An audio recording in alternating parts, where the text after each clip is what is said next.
নির্বাচনী জনসভা হয়েছিল একটি জামাত। মোংলায় পরিবেশ দূষণ রোধে বিশাল দুইটি নির্বাচনী জনসভার মাঠের ময়লা আবর্জনা পরিষ্কার করেছে উপজেলা স্বেচ্ছাসেবক দল।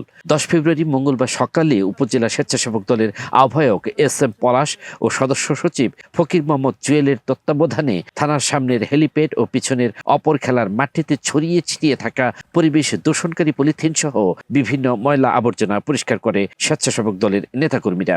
এর আগে সোমবার বিকেলে হেলিপ্যাড মাঠে জামায়াত ইসলামের ও থানার পেছনের খেলার মাঠে শেষ নির্বাচনী জনসভা করে বিএনপি।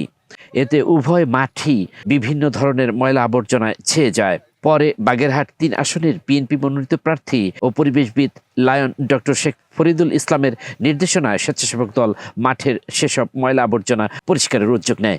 ময়লায় মাঠ দুইটি খেলাধুলার অনুপযোগী হয়ে পড়েছিল।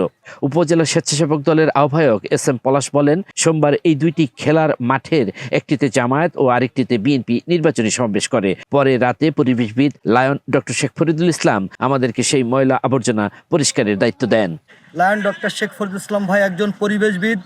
তিনি সবসময় আমাদেরকে বলেছেন, তোমরা স্বেচ্ছাসেবক দল, তোমাদের কাজই জিয়াউর রহমানের যে আদর্শ, যে দায়িত্ব তোমাদের দিয়েছে, ময়লা আবর্জনা এই পরিবেশ যাতে দূষণ না হয় এই কাজ আমাদের করতে।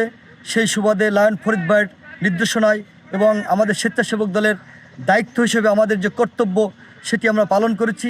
এবং যে ময়লা আবর্জনা ছিল সেগুলো পলিথিন সহ, যেহেতু পলিথিন পরিবেশ দূষণ করে, আমরা সেই পলিথিন সব কিছু আমরা পরিষ্কার পরিচ্ছন্ন করে আমরা একটা নির্দিষ্ট স্থানে আমরা রাখার জন্য আমরা নিয়ে যাওয়ার পরিকল্পনা করছি।